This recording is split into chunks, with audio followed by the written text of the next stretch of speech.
slide, not to worry. Well, as always, it's a privilege and a pleasure to be here to deliver the talk with you today.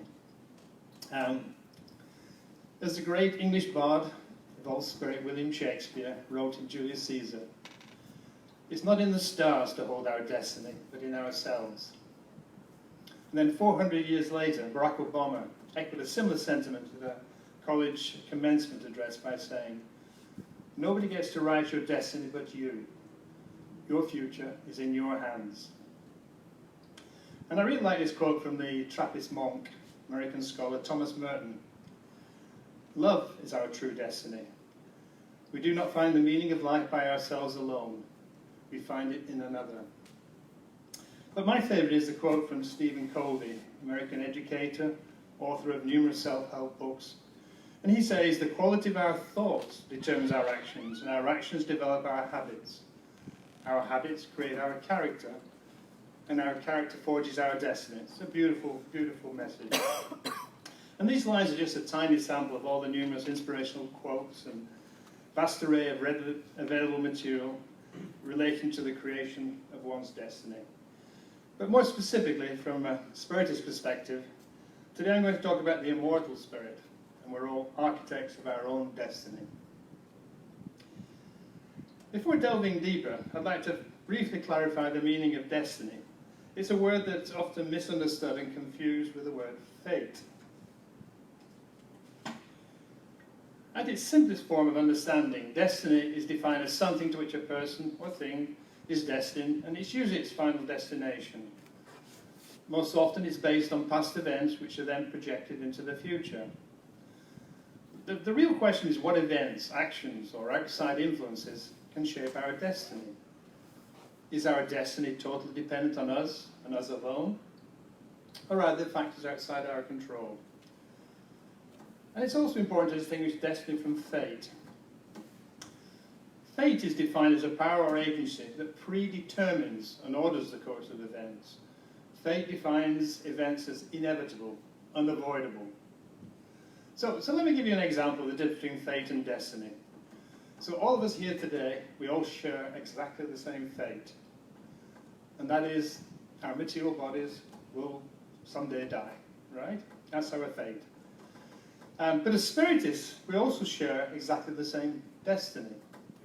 And that is, after many, many incarnations, we will one day all become pure spirits. That's our destiny, our common destiny. The challenge we all face is how we can optimize our individual journeys.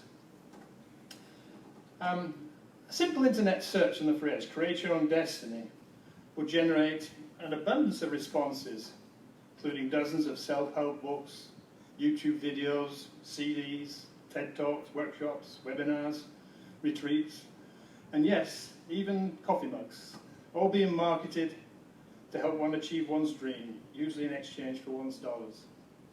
I particularly like this product here. Grab your freebies and have a look at the mega hit Destiny tuning video. But joking aside, such an array of create your own destiny products clearly indicates a demand based on the inherent belief that we can influence our destiny, independent of religion or culture.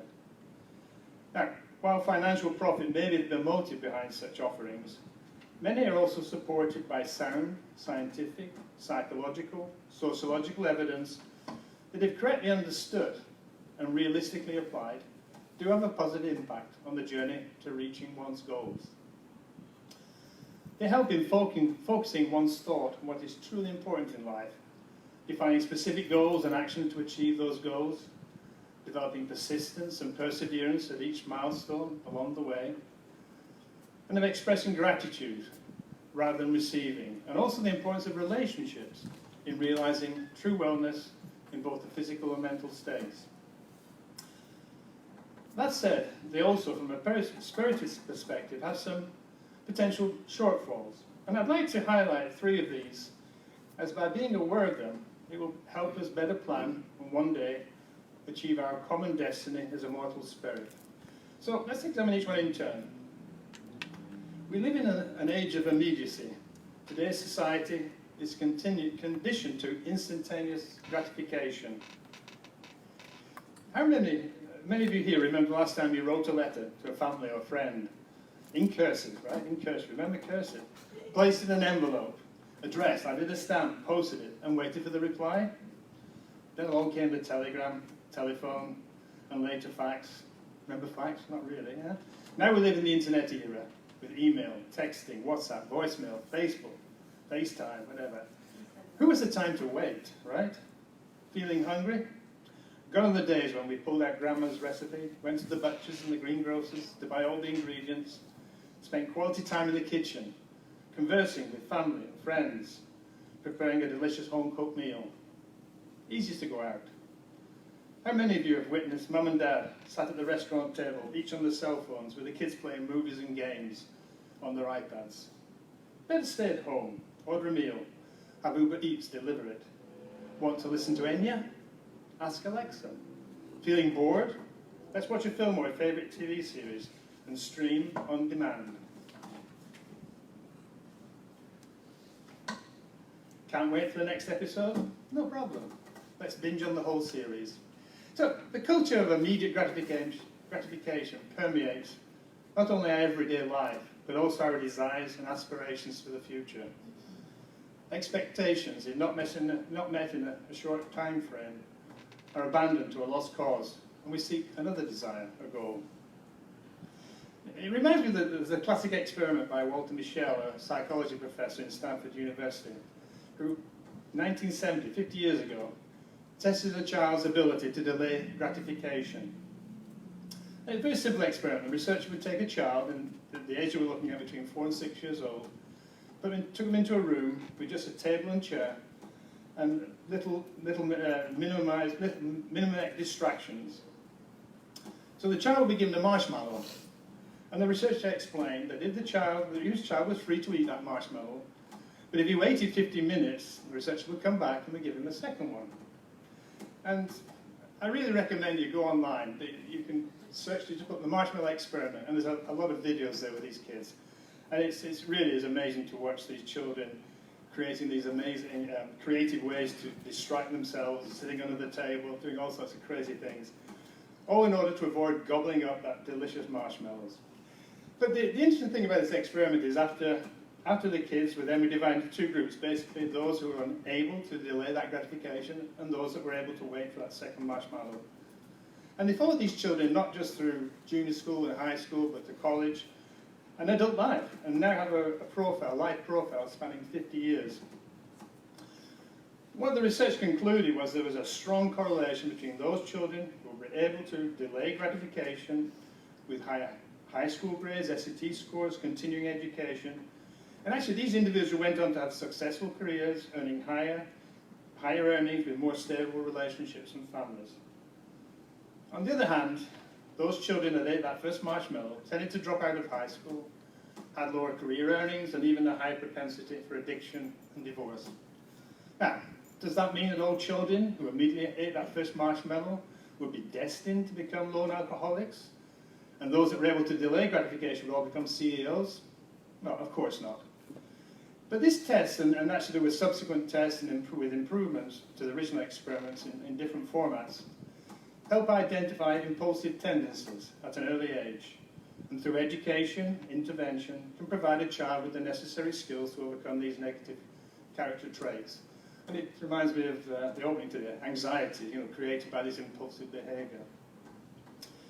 So what the Spiritism brings to us, it explains that by extending our desires and goals, not just from the 15 minutes in the case of the marshmallow experiment, not even to months or even years, but to lifetimes. And it has the effect, and perhaps contrary to expectations, that our daily actions become more purposeful. We start to see the beauty of the journey rather than the reward of just reaching the final destination. Essentially, the forefathers of the US Declaration of Independence clearly realized the importance of the journey with the words, "All men are created equal, that they're endowed by their Creator with certain unalienable rights, that among these are life, liberty, and the pursuit of happiness." And of course, the key word here is the pursuit. Okay, so back to these shortfalls. The second one is the material shortfall. When asked what people want most in life, men would answer, the latest iPhone, new car, bigger house, or better, lots of money, under the illusion that money can buy stuff, and stuff makes us happy. And again, I always like to relate Spiritism with the real world, and I came across this amazing experiment by Michael Norton, who's a professor of business studies at Harvard. And he devised a simple experiment which has since become a classic in the psychology and economics of spending habits. His premise was that money can buy you happiness. I'll repeat that. Money can buy you happiness. If you don't believe that money can buy you happiness, it's because you simply don't know how to spend it. That was the hypothesis. So to test it, he recruited a group of Harvard students in a simple experiment. And at 9 in the morning, he gave each student a standard questionnaire to quantify their baseline of happiness. We all have a different baseline. Maybe mine's 7, maybe Johnny's maybe down in 3, but we all tend to oscillate around that baseline of our happiness. And this can be measured through psychological studies in a very simple form. So he gave each of these students an envelope with $5, $10, or $20 in cash, and also an instruction. Some had the instruction, spend it on yourself, others received, spend it on another. And at 5 p.m., so they went the whole day, spent the money, as per the instructions, and they repeated the happiness questionnaire and explained how they spent the money. And the results were unequivocal. Those who spent the money on others experienced a significant increase in their level of happiness compared to those who had spent it on themselves.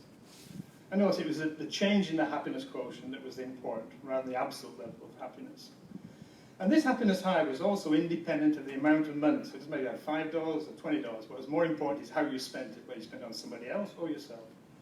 And this experience has been repeated many times in the last 8 years now, 8, 9 years, in different socio and economic groups, not only here in the US, but in different countries and cultures throughout the world.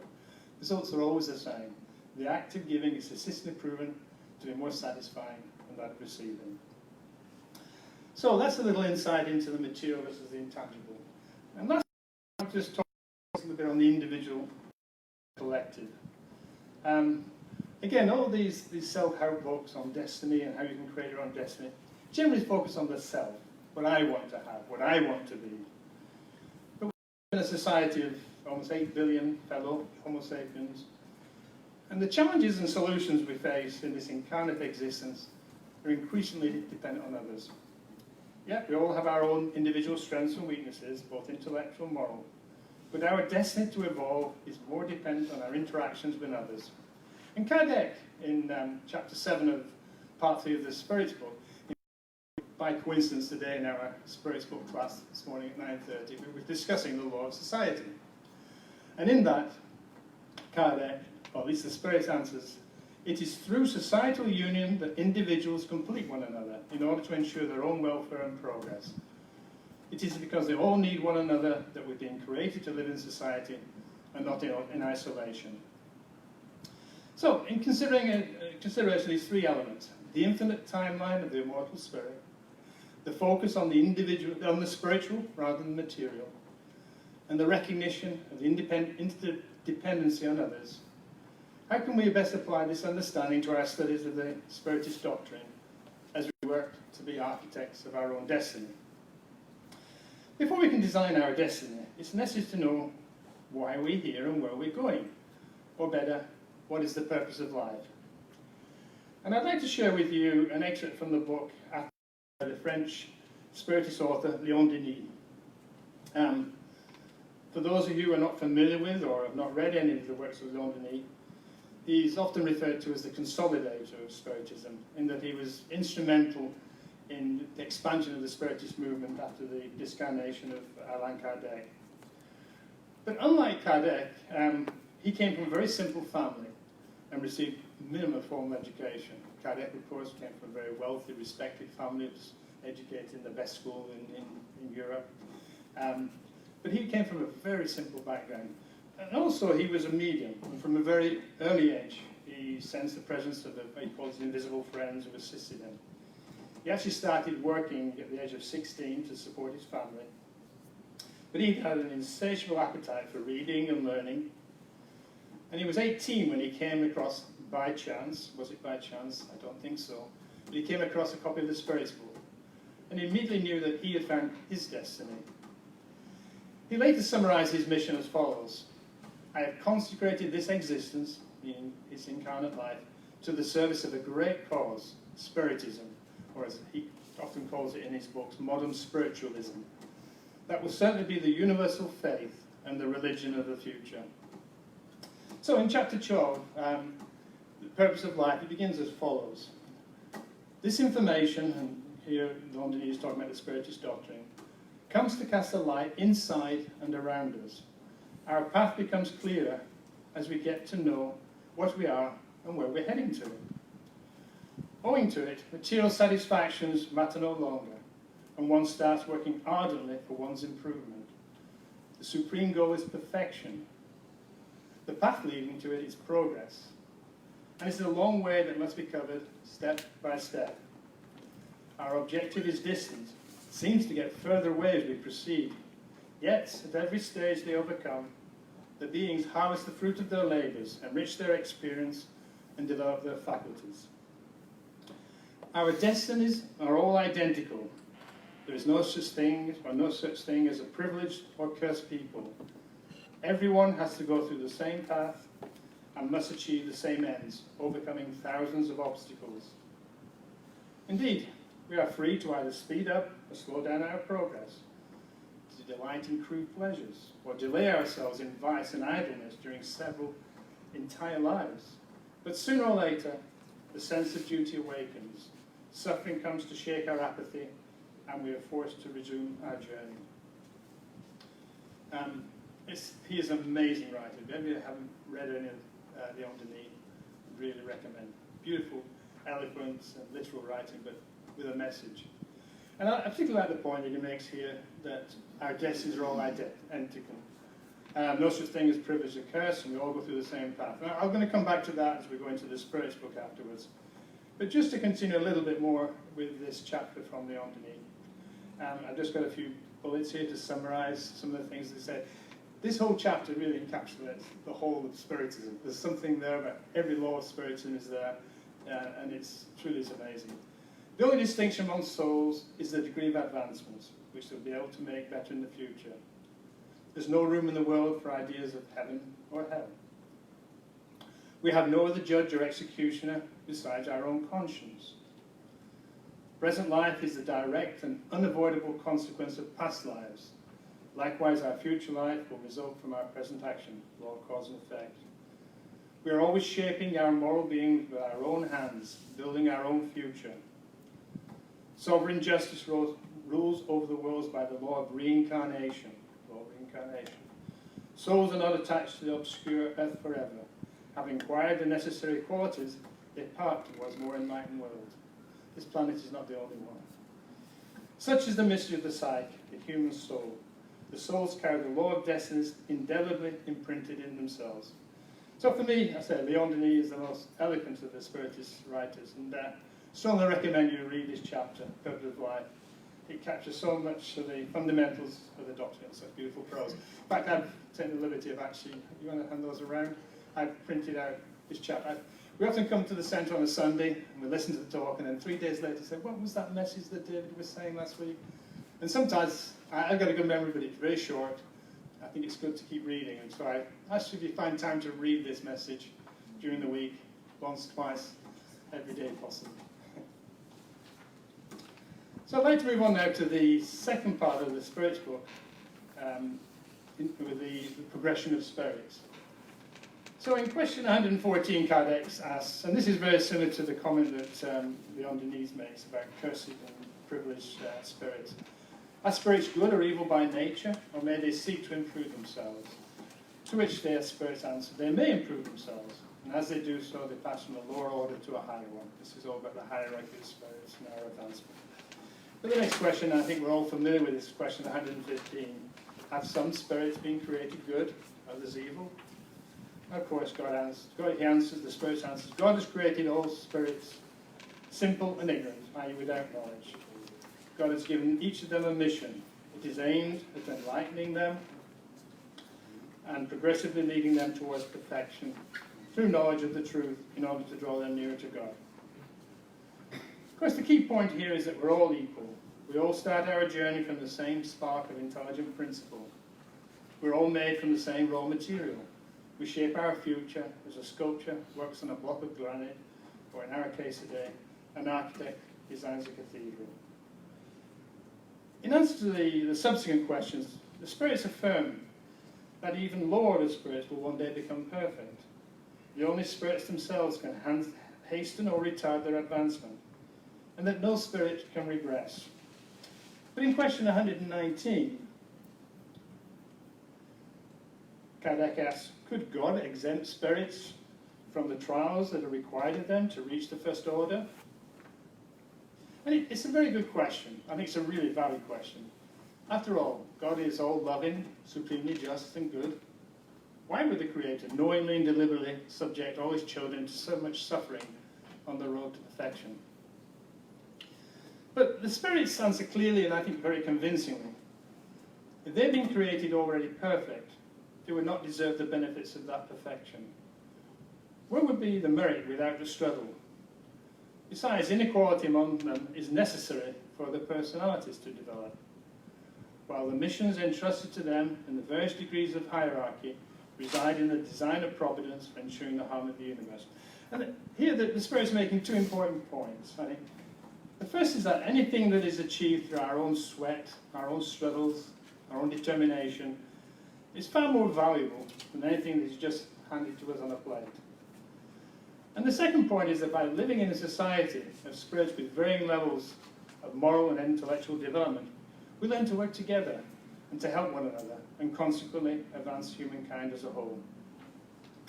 For those of us here who are parents, we all know the challenges of that fine line between protecting our children, educating our children, but letting them experience and learn from the challenges of life.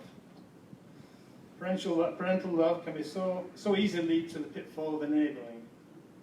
We all love our children dearly and want to do the very best for them, but sometimes the right path involves painful experiences for both child and parents, and education is so important. How we can enable our child to understand the challenges of life, but also develop that resilience to overcome some of those challenges. So I'd like now to turn to the Gospel according to Spiritism, specifically chapter 17, and it's chapter Be Perfect. And as is the format with most of the chapters in the Gospel, Kardec starts by giving quotations from the New Testament, usually parable of Jesus, and then he explains them in terms of the Spiritist doctrine. And then finally, as in this case too, there's 5 messages from the spirits, high order spirits, who re-emphasize the message that Kardec is trying to deliver. But in chapter 17, Kardec starts with a quotation from Matthew, chapter 5, verse 44. Love your enemies, do good to those who hate you, and pray for those who persecute and slander you. And continues on to verse 48, therefore be perfect as your heavenly Father is perfect. Now there's some controversy, not controversy, but some misunderstanding of this, because obviously we can't be as perfect as our Creator, because then we'd be the same as the Creator, we wouldn't be only one Creator. Kardec explains that we must understand the context of these words, as they were directed to the simple folks of the time, and realizing that we could never reach equality with our Creator, and that the goal is relative perfection. So he explains a lot about this relative perfection, which humanity is able to achieve and which brings it closer to divinity. So if our destiny is to be a pure spirit with relative perfection, what are the characteristics? And in item 3 of this chapter, chapter 17, Kardec gives a detailed description of moral persons. And believe me, when you read all these characteristics, one quickly realizes just how little our immortal spirit has advanced, and how very, very far we still have to go. Yes, we're all capable of just demonstrating some of these traits some of the time, but a truly moral person is one who can demonstrate all these characteristics all of the time. No wonder we're only just the beginning of our spiritual evolution, and that our world continues with the struggles of trials and expiations. Perhaps the most important message I'm bringing you today is to read and reflect again, like the passage from Leon Denis, character description of a moral person. In fact, I've included that in the little handout today, so if you do get a chance, please read it. So he concludes the lesson with the words, moral persons respect their fellow human beings, all the rights arising from the laws of nature, in the same way they wish their own to be respected. That's really basically the golden rule, right? It is not a list of all the qualities that define the moral person, but whoever tries to possess them is on the road that leads to others. Well, the list seems very daunting, but the good news is we have many, many incarnations to achieve our destiny. And then at the end, the high order spirits deliver some message. I'm just going to go a little bit into one of these messages, because I think it's very relevant to the topic today. And this one is the message given by the Protector Spirit with the title, Individual in the World. And it brings us some very, I think, uplifting yet pragmatic advice on how we can live in this incarnate life, giving all the constraints and the inherent challenges, yet still realize progress towards our destiny. So he starts off with the message with the words, a sentiment of compassion must always animate the hearts of those who gather on the Lord's side to implore the assistance of the good spirits. Therefore, purify your heart. Do not let any mundane or futile thought linger in it. Lift up your spirit to those who are calling, so that finding in you the proper dispositions, they may profusely sow the seed that should germinate in your soul and produce within it the fruit of charity and justice. You know, the message here is that we're never alone. Not only does our Creator constantly watching over us, but also our guardian angel and good spirits of similar dispositions. He goes on to advise us, live with the men and women of your time in the way men and women should live. Observe the social necessities, even the frivolities, I like that, of the day, but do so with a sentiment of purity. Be cheerful and happy, but of the cheerfulness provided by a clear conscience. And he ends by saying, be happy in accordance with the needs of humankind, but may your happiness never hold a thought or common action that might offend God, or anything that might cloud the face of those who love and guide you. God is love, and he blessed all who love virtuously. So this beautiful message from the Protector Spirit brings us to the importance of being in tune with the good spirits. And it brings me back to actually the quotation of Stephen Covey, which I started at the beginning of my talk today. The quality of our thoughts determine our actions develop our habits create our character forges our destiny. So the first step is always a thought, always a thought.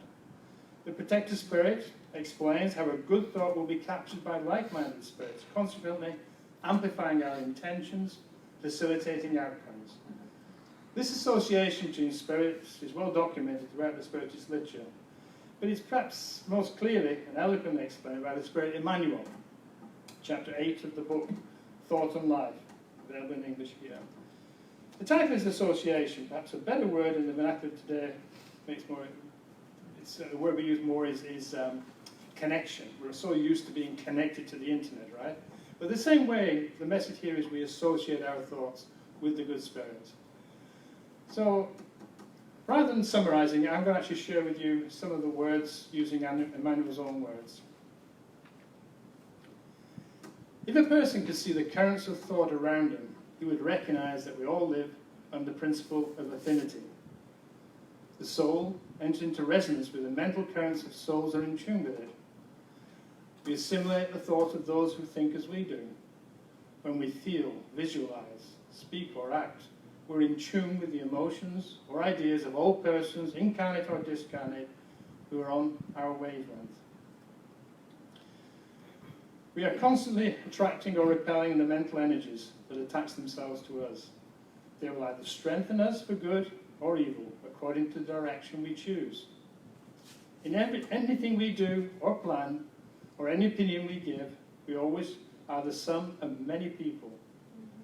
Let us therefore always seek goodness, always seek help, learn, forgive and love, for by doing so we will reflect the labors of light and thus perfectly solve our relationship problems.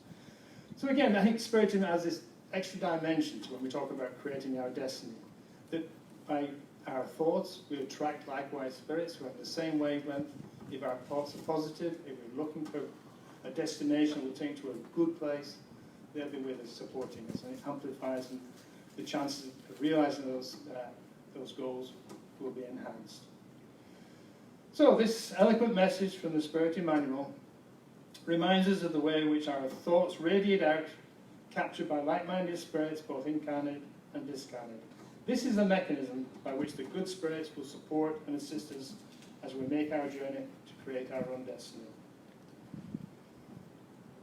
And so, my friends, I hope in this brief talk today, I've sensitized you to the idea that we are, all of us are, able to create our own destiny, provided that our goals are aimed towards being a moral person, and recognizing that the journey will take several lifetimes. The reality of reincarnation should not make us procrastinate and promote complacency. Never miss an opportunity to do good when the moment arises. Focus on the virtues we can take with us into the next lifetime, and not on the material possessions that we can only leave behind. Every day presents us with the opportunity to work on the virtues of charity, love, compassion, tolerance, patience, forgiveness, and gratitude. Similarly, every day presents with the opportunity to reduce our ego, selfishness, pride, and jealousy. And never forget, we are not alone in this journey. We always have the support of like-minded spirits, both incarnate and discarnate, as we make progress to our final goal. And finally, remember our obligations are not just to ourselves and our fellow travellers, but also our planet Earth, as we play our part, individually and collectively, in the transformation from a world of trials and expiation to one of regeneration. So I thank you very much for your time and your patience. A little bit early, so we have time for